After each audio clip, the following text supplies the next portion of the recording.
What if the most treacherous point on the spiritual journey isn't the dark night of the soul everyone warns about, but the glittering silence that greets you right after the light breaks through? One moment, the curtain lifts, and years of restless seeking collapse in a single electric breath.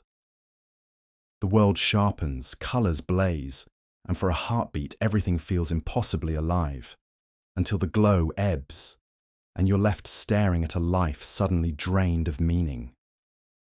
Coffee tastes like warm water. Playlists sound like static, and the goals that once yanked you out of bed now float like forgotten balloons on a blank sky. Friends still text, deadlines still ping, but inside you, it's cavern quiet, the hush of a theatre long after the show has closed. Everyone told you awakening would ignite purpose. Instead, it erased the map. You catch yourself scrolling endless feeds of smiling mystics, half sure you missed a memo. But buried beneath the hashtags and highlight reels sits a story few admit. Sometimes enlightenment steals the very spark that led you to chase it. Pause a second and feel that hollow space behind your ribs. It isn't failure. It's the psychic vacuum nature creates just before a new atmosphere rushes in. Ancient alchemists called this the blackening. Modern creators call it the void. Whatever the name, the experience is the same. The persona you polished for decades disintegrates, yet nothing new has stepped on stage to claim the spotlight. Motivation, once fueled by applause or anxiety, sputters out, leaving you stranded in soft darkness. And here's the twist. That hush is not a malfunction. It's an incubation chamber. Like a caterpillar turned to formless soup inside a cocoon, your psyche is busy dissolving old scaffolding to craft something wilder, truer, and utterly unrecognizable to the metrics you used to live by. The problem? Our hustle-addicted culture can't stand stillness. It slaps labels on your pause: burnout, apathy, laziness, and sells quick fixes. 12-hour retreats promising instant purpose, downloadable soul missions, microdose regimens to keep the high humming. None of them address the deeper truth. The machinery that powered your old life is gone for good, and a different engine, quieter, slower, infinitely stronger, is only just beginning to purr. So instead of sprinting back to the familiar grind or chasing the next dopamine-drenched revelation, what happens if you simply stand still and listen? Beneath the emptiness, there's a faint pulse, an ember of something authentic that refuses to die, no matter how cold the void feels. This story isn't about plugging that silence with noise. It's about learning its language, coaxing that ember into a flame no storm can snuff out. Because the real danger after awakening isn't losing yourself in darkness. It's abandoning the chrysalis before the wings have formed, ready to stop running from the hush and start mining it for gold. Let's step into the quiet together and discover the heat hiding at its core. Scroll through your favorite social platform right now and type "Lost After Awakening." Watch the algorithm churn out confession after confession, wide-eyed creators whispering from dim rooms, a ring light halo flickering above tired faces. One woman admits she spent her life savings on a jungle ceremony, flew home enlightened, and hasn't cooked a meal since because nothing feels real anymore. A fitness influencer who once posted sunrise grind videos now films himself wandering empty city streets at dawn, earbuds dangling, voice low. I thought I'd be on fire. Now I don't even care if I win. These clips rack up millions of views precisely because they shatter the glittery myth that insight equals euphoria. Behind every polished thumbnail lies an ache that no filter can hide. The sudden implosion of momentum once the old finish lines vanish. Data analysts can track it by hashtags: Josh's spiritual void, awakening crash, purpose paralysis, spiking like a hidden epidemic. Yet mainstream culture barely notices. The silence doesn't trend as sexy. But pause on any one of those videos, mute the scrolling frenzy, and you'll sense the same common denominator pulsing beneath them all. A life shaped by performance has come to a dead stop. The achiever, the caretaker, the hustler, the relentless self-improver, all those personas fueled by external applause have lost their script. And standing alone on that abandoned stage is a newly awakened awareness staring into the floodlights, waiting for a cue that never comes. The result feels like apathy, but it runs deeper. It is identity shedding its skin, faster than new meaning can grow. In psychological terms, it's a rupture between the fuel of who you thought you were and the engine of who you're meant to become. The space in between is eerily quiet because nothing familiar echoes there. Left unspoken, that quiet turns sinister. Some people sprint back to the grind, clinging to deadlines and dopamine just to drown the hush. Others chase louder highs, stacking meditation marathons, inhaling ceremonial smoke, gulping down substances that promise lightning bolt clarity. But the harder they push, the louder the void roars when the buzz fades. Like trying to sprint through quicksand, every frantic step pulls them deeper into exhaustion. This isn't laziness. It's the psyche slamming the brakes so the soul can reorganize. The culture of hustle calls it failure. The scroll-obsessed mind calls it boredom. Yet the deeper intelligence within you, call it soul, call it self, call it inner compass, calls it gathering. Something essential is collecting its pieces, rewiring nerves, auditing every motive you've ever borrowed from parents, teachers, bosses, screens. That reassembly can't be rushed, but it can be guided. So here's the invitation. Instead of doom scrolling through other people's void stories, pause and treat that eerie silence as a message addressed only to you. Because beneath the viral confessions and trending tags, the algorithm is really pointing at a question we've all postponed. If applause and fear no longer move you, what will? The answer doesn't live in more clicks or brighter visions. It lives in learning how to read the hush itself, the hidden curriculum of your own uncharted depths. And that is where our journey turns. Long before hashtags tracked our collective bewilderment, a bespectacled Swiss psychiatrist examined the same hush you're feeling now and stamped it with a deceptively simple label, the black phase. In alchemy, it marked the moment every recognizable structure collapsed into raw, unformed matter, and Carl Jung borrowed the image to describe what happens when an ego suddenly sees through its own game. Picture a busy train station at rush hour, announcements blaring, commuters sprinting, lights flashing. Then imagine someone yanking the power cord. The schedules freeze mid-sentence, fluorescent bulbs flicker out, and the crowd thins until only you remain, clutching a ticket that no longer points anywhere. That blackout isn't a failure of infrastructure. It's a planned outage, so engineers can rewire the tracks without frying the system. Likewise, the emptiness after awakening is a mandatory shutdown, a psychic maintenance window. Your old motivations, seek praise, dodge shame, chase trophies, were never built to handle the voltage of real awareness. Once the lights of insight surge through, those brittle circuits burn out, leaving silence that feels like shame, but is really safety tape around live wires. Jung insisted the blackout isn't a void at all. It's a womb. Inside that darkness, enzymes of the psyche get to work, dissolving yesterday's personas into a nutrient-rich soup from which tomorrow's self can form. Nature loves this pattern. Seeds crack open underground. Chicks shuffle in eggshell gloom. Human infants float in amniotic twilight for 9 months before taking a single breath. Yet because modern life worships constant brightness, we misinterpret gestation as extinction. We medicate stillness, label it low mood, push ourselves to grind harder, post brighter, motivate louder, all while the deeper mind is begging for dim lights and quiet so it can rearrange our internal scaffolding.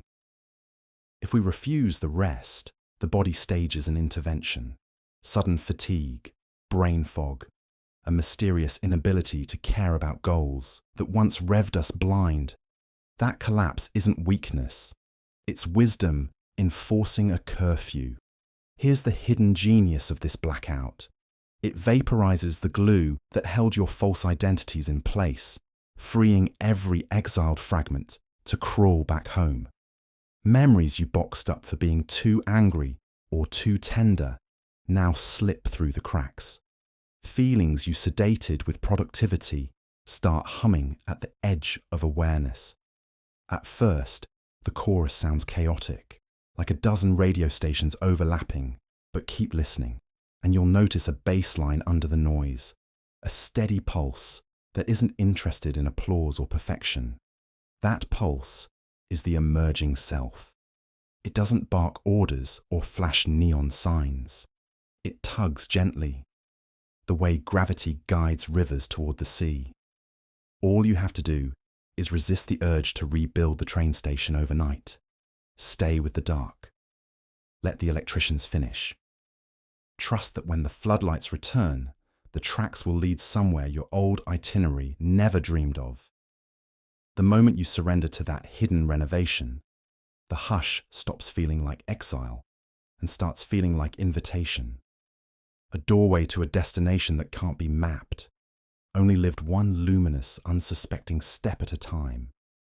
Meanwhile, the marketplace sees your blackout as a golden opening. Scroll long enough and you'll meet the fast-talking gurus who frame your emptiness as a bug to patch, not a feature to embrace. They promise to light you up in 10 days, 12 hours, or one deep breath session. Just wire the fee and strap in. Some hawk-imported brews said to blast the third eye wide. Others bundle dopamine-pumping supplements with mantras whispered at sunrise. In glossy ads, you'll find retreat brochures showing blissed-out faces around jungle fires, but no mention of guests who flew home and spent weeks staring at the ceiling because their nervous systems couldn't translate cosmic fireworks into grocery lists. That disconnect is the real hazard. High-voltage experience poured into circuits still under construction. Imagine rerouting a city's entire power grid through a single extension cord. It might glow for a minute, then melt into sparks. The psyche behaves the same. When the old fuel is gone, flooding your system with louder highs only widens the crack between stimulus and integration, leaving a deeper void once the thrill fades. Shiny shortcuts also play on a subtler fear, the terror that silence means you're broken. The guru narrative feeds that dread by dangling purpose like a dangling carrot. Unlock your destiny. Manifest infinite drive. But true propulsion isn't manufactured, it's distilled. It comes from metabolizing shadows you once sprinted past and letting them compost into pure, steady energy. Skipping that alchemy cheapens the journey and risks turning awakening into a high-stakes roller coaster. Peaks of euphoria followed by valleys so low they mimic despair. Some crash hard enough to mistake the pause for clinical gloom, dosing themselves numb rather than listening to what the stillness is instructing. Others keep chasing bigger shocks, longer fasts, harder breaths, riskier ceremonies, until the body rebels with anxiety spikes, dissociative fog, or full-blown spiritual emergency. Every misfire circles back to one ignored truth. No external jolt can stand in for the patient. Cellular rebuild your soul has already scheduled. So here's a different map. When the promise of instant ignition surfaces, treat it like smoke warning of fire. Instead of lunging for the lighter, inhale, exhale, and ask, what in me is afraid of this quiet? Notice how the urge to fix morphs into the urge to flee. When you let that urge pass without acting, something remarkable happens. The inner static thins, making room for the quieter bandwidth you couldn't hear over motivational shouting. In that bandwidth, impulses surface that feel less like commands and more like invitations. A nudge to stretch at dawn, a curiosity about an instrument you loved as a child, a sudden longing to walk without headphones, and let the city speak. Each nudge is tiny, almost ignorable, but together they form a breadcrumb trail back to organic momentum. Follow even one, and the blackout brightens at the edges. Follow several, and you'll discover a current stronger than adrenaline. Devotion. Devotion doesn't scream, "Live your best life." It murmurs, "Live your real life." And it keeps humming even when achievements stall or applause dies, because its power source sits deeper than performance can reach.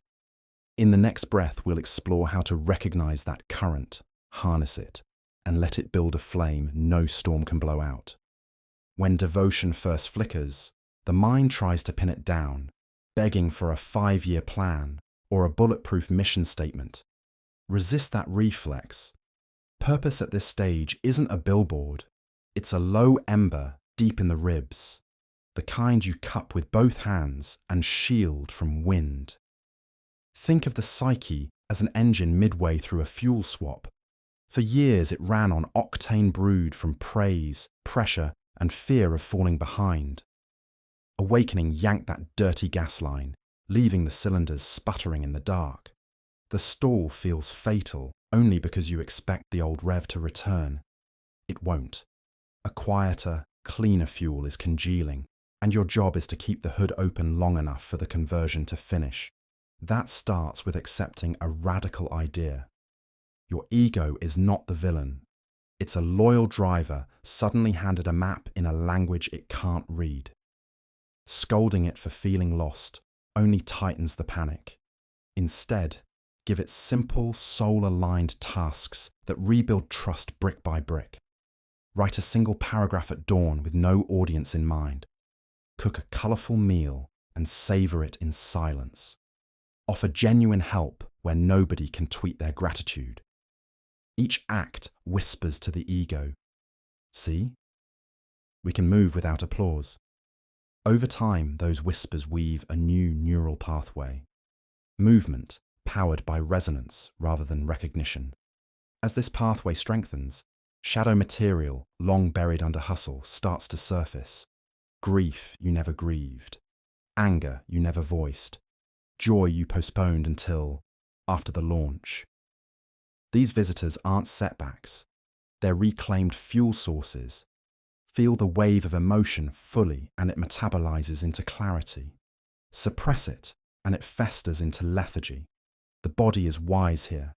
Tears flush residual adrenaline. Yawns reset vagal tone. Shivers discharge stored tension. Let them pass through, then note what remains. Usually it's a thin filament of curiosity, subtle but persistent. Follow it. Curiosity is devotion's scout, sniffing out paths the rational mind can't preview. Maybe it nudges you to study the night sky, pick up a neglected guitar, or message an elder whose words once lodged in your heart.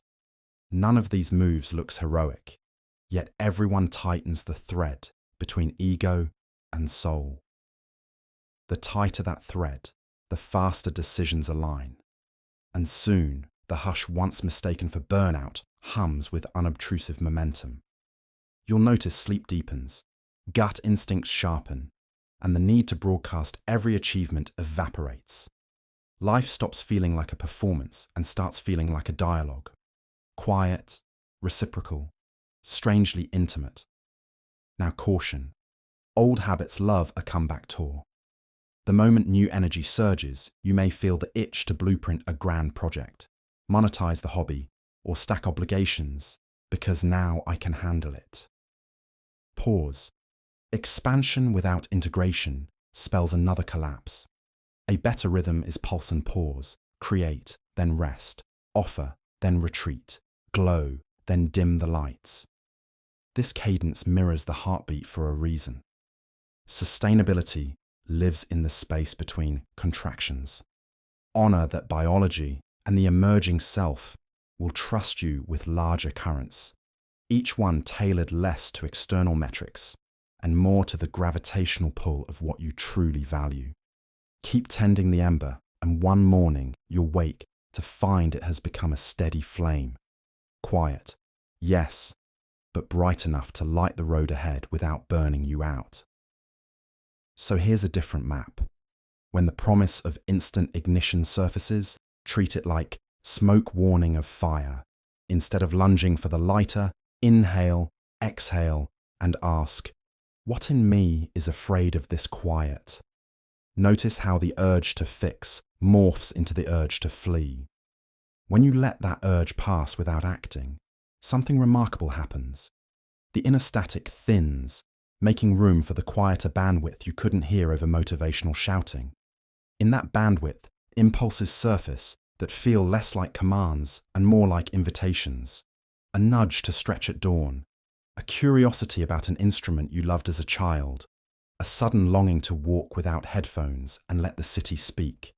Each nudge is tiny, almost ignorable, but together they form a breadcrumb trail back to organic momentum. Follow even one, and the blackout brightens at the edges. Follow several, and you'll discover a current stronger than adrenaline. Devotion. Devotion doesn't scream, live your best life. It murmurs, live your real life. And it keeps humming, even when achievement stall or applause dies, because its power source sits deeper than performance can reach. In the next breath, we'll explore how to recognize that current, harness it, and let it build a flame no storm can blow out. The first hints of genuine momentum seldom crash in like thunder. They slip through the cracks as barely audible hums. You catch yourself up before dawn, not to grind, but because a sliver of pink sky feels like an invitation. You reach for a half-forgotten sketchbook and find your hand moving before the critic can clear its throat. You say no to a project that once stroked your ego yet leaves your chest tight, and the refusal tastes strangely sweet. None of these choices will land on a resume, yet each one wires a new truth into your muscles. I can act from a resonance, not performance. Neuroscientists call this shift a move from extrinsic to intrinsic circuitry, but labels don't matter. What matters is the felt sense, lighter in the belly, steadier behind the eyes, whenever you honor that quiet tug instead of yesterday's applause. The more you listen, the louder the tug becomes, until ordinary moments, chopping vegetables, oiling a bike chain, consoling a friend, vibrate with the kind of meaning no highlight reel can fake. That's the new engine turning over. It doesn't roar, it purrs. Yet even a purr needs maintenance, and that means ritual, rhythm, and rest. Here's a compact toolkit to keep the purr alive. Micro yes practice. Each morning, breathe, ask, what tiny action feels quietly alive for the next 10 minutes? Then do only that.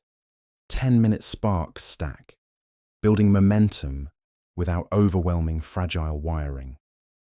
Soul board rewrite. Tear down the old vision board plastered with mansions and milestone numbers. Replace it with textures, colors, symbols, and feeling states that stir your gut. Ocean swells for fluidity, cedar leaves for steadiness, a cracked bowl for wabi-sabi resilience.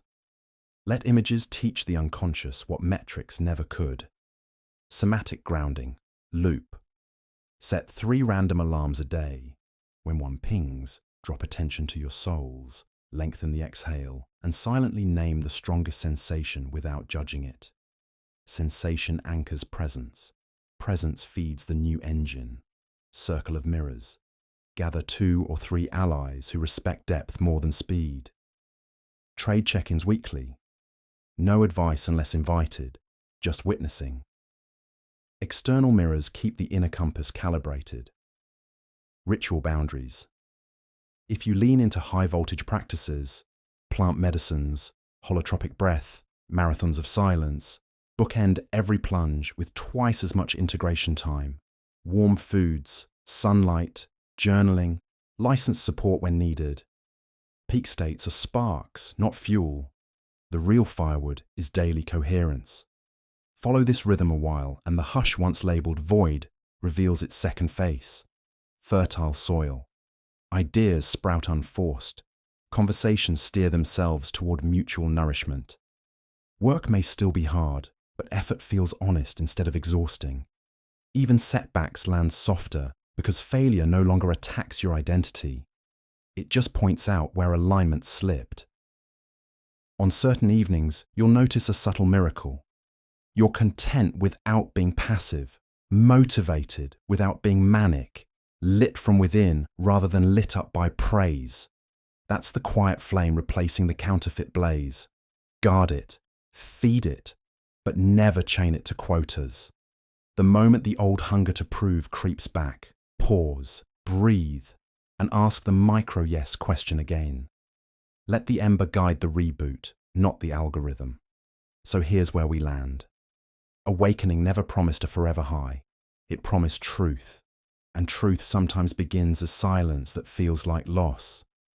Sit with that silence long enough, and it turns to compost. Tend the compost with small daily devotions, and it grows roots deep enough to drink from underground rivers no drought can touch. Eventually, shoots break the surface, simple, green, deceptively ordinary, yet strong enough to crack concrete. That's the life you build from presence. If even one sentence of this journey mirrors your own, drop a note below. Your unfinished story could be the lantern another traveler needs tonight. Share this with a friend drifting in the hush. And if you're called to keep exploring the unseen infrastructures of soul and psyche, tap subscribe and ring the bell. Until our paths cross again, honor the hush. It's not the end of your fire. It's the hearth where the real heat begins.